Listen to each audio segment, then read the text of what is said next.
Hello, Iris J here with Madrona's Pulse Teachings. I am here today chatting with you about the fourth house. I thought I would make a new series / playlist as I'm building some content on my channel, and I wanted to go through the houses.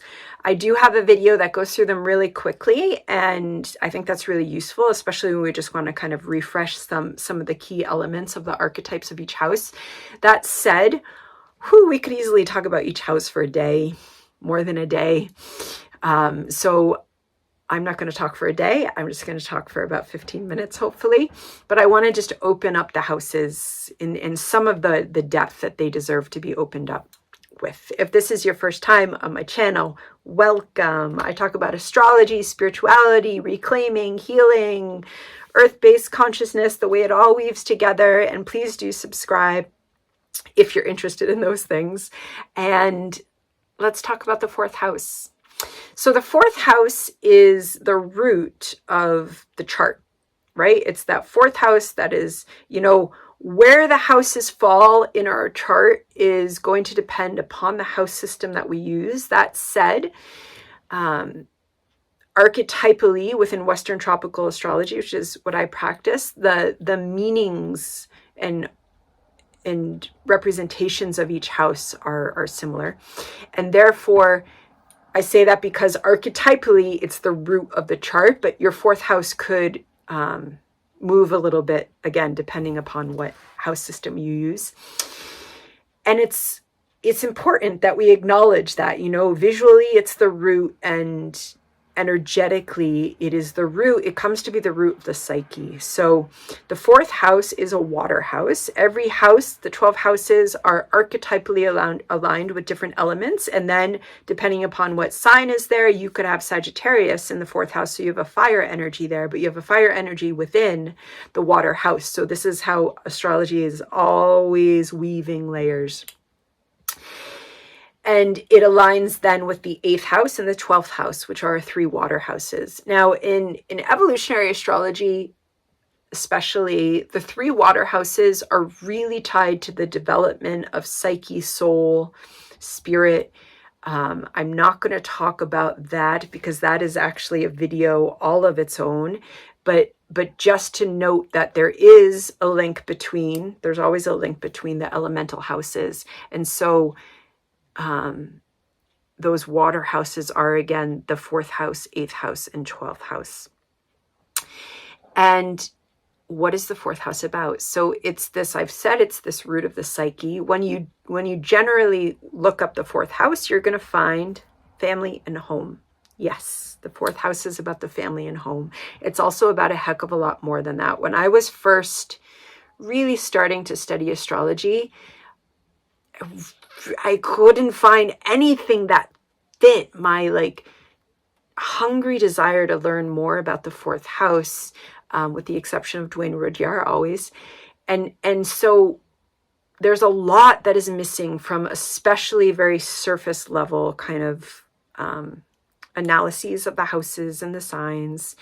And that is because the 4th house often, it's not talked about in terms of that development of the psyche. And that is actually the core. It's the root. If you go to most traditional psychotherapy, what are we going to talk about? We're going to talk about childhood and the way that childhood experiences are at the core of some of our habits, neuroses, delightful ways of being in adulthood.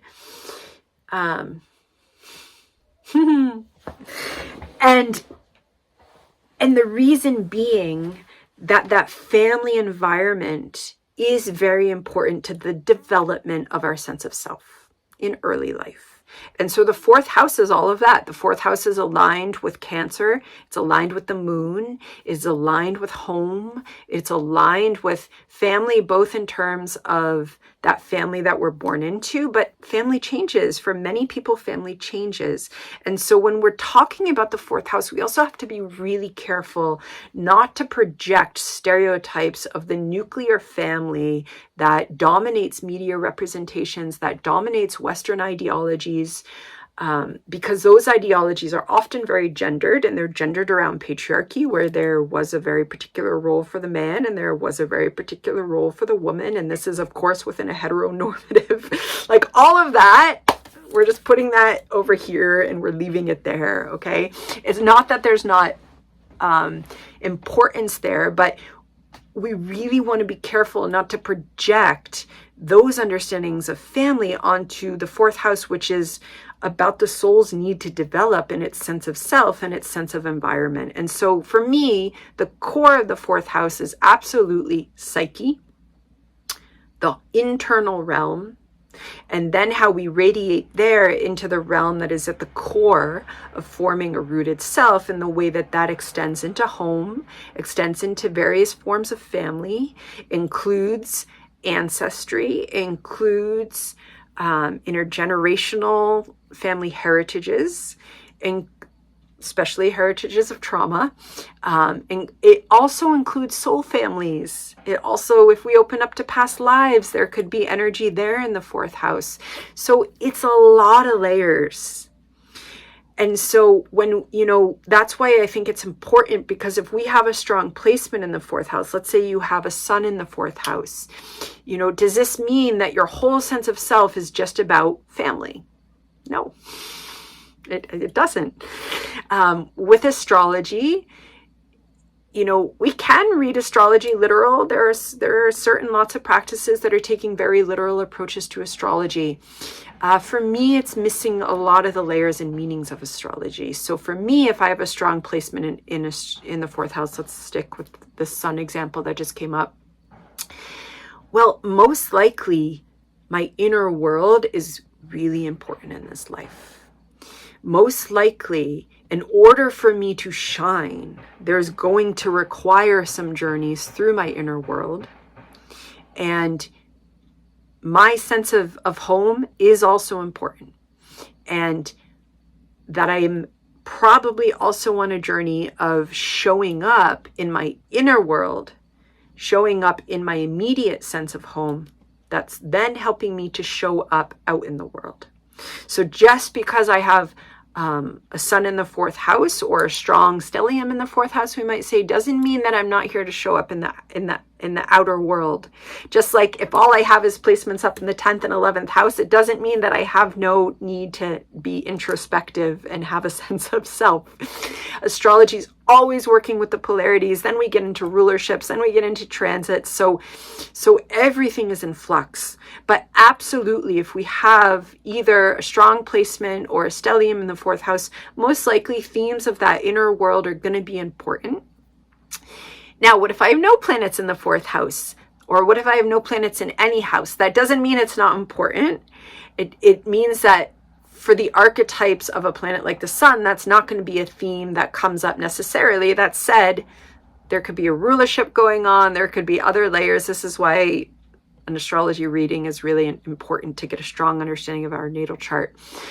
But if I have no planets there, transits are going to be really important, especially if a significant strong energy is transiting through that fourth house. That's going to start impacting my psyche. It's also going to impact my sense of home, and most likely family, whatever that means for me.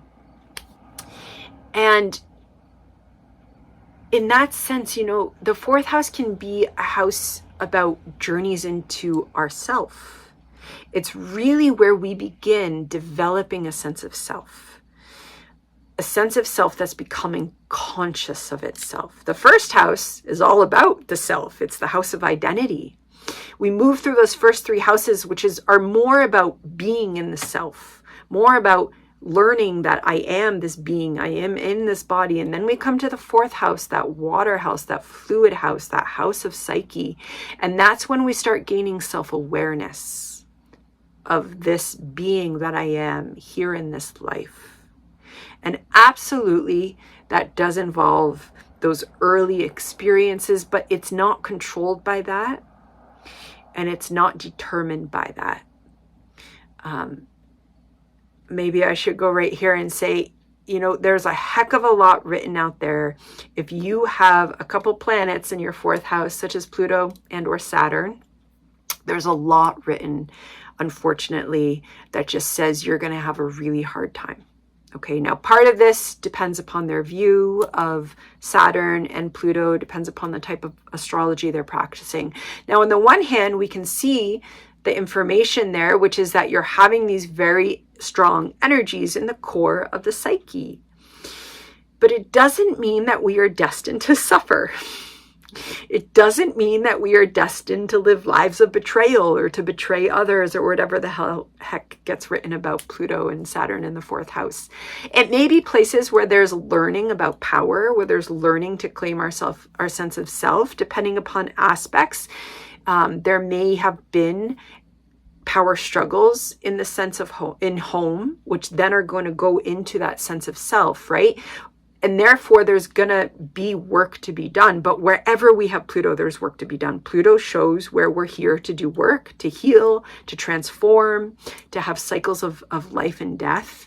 And so that's just part of life in astrology. But part of those kind of interpretations are because of how much weight there is to the fourth house as the root of that chart and of our psyche. The fourth house is also a really important house for reclaiming, for joy, for thriving. And part of the layers that we look there are, say, the signs, like the sign that's on the cusp to your fourth house, and then if you have more than one sign in the fourth house, both of them. An example. So let's say you have Sagittarius on the cusp of your fourth house. And then you have certain planets in there, maybe. Most likely there's like, let's say you have a Sagittarius sun in your fourth house. There is a spirit of learning into the psyche and shining through your own life, your own sense of self, which also helps you shine out into the world. There's a desire Sagittarius is a seeker energy. There's a desire to seek through the psyche, but simultaneously seeking through the psyche is also understanding the world. If you have that Sagittarius energy, if you have Jupiter in your fourth house, you could actually have a very strong ability to move between subjectivity and objectivity, in the sense that your subjective journey is part of understanding how the world works. If you have that Sagittarius energy in your fourth house and you have a strong sun placement there, your journeys through the self, which also probably included your journeys of home and in your earlier life, they could also be part of what the world needs to hear about from your own experiences. Similarly, if you had a Sagittarius sun in your fourth house, that's a child that has quite a bit of energy to be seen in the home. And if we had circumstances there, like a single working mom or exhausted parents or intergenerational trauma, or if there was violence, or if we're at the intersections of so many sources and histories of oppression, maybe that Sagittarius child spirit didn't get to be seen in the way that it desired. And then comes the adult journey of reclaiming, creating firstly an inner world where, oh my gosh, the inner world of the fourth house Sagittarian sun, I'm just in there right now. The adventures that can come through the journeys of the psyche, creating a life where you get to do that, creating a life and a home where you get to do that. There's so much information in the chart about what leads to joy and thriving. And so that's why when we come to it with a lens of this will be bad or this will be hard, or we're only interested in shadow work, we're not necessarily entering to the whole picture. And we're also creating a binary of like, here's the happy functional life and there's the shadow, right? They're always moving. They're always entwined. Such is the mosaic of life. And so the fourth house is about more than just home and family. It's really is about that inner world. If you work with the polarity, the 10th house is where we've entered the public world. The 10th house is actually not even about the self. It's about the vocation and the role that we're here to play, not about ego, but about what we are here in the public world for. Public being out of my interior sense of self. Whereas in the fourth house, we're really in that interior world. And yet, depending upon our whole chart makeup, that interior world might be a big part of going out into the world. And that's why we have to support it. That's why we have to support and work with the energies of the fourth house, because it's kind of, you know, we create a more thriving home for ourselves when we really work with the energies that the fourth house of our psyche is asking for. And then we're creating just a supportive environment, which then roots out into the types of people we have in our home and what our family looks like and who our family is and the types of family relationships that we have. If you do have a strong signature in your fourth house, or you have a lot of aspects, there are some journeys. There are definitely fourth house journeys that we're on, and even what family means could be one of those. Sometimes there's also a signature that shows up in the fourth house that we're here to kind of change the narrative of what our ancestry has been, and that can show up in the fourth house. There's all types of signatures that show up in the fourth house. And I'm at 16 minutes, folks. That's a sign that I'm talking too long. So I'm going to stop there.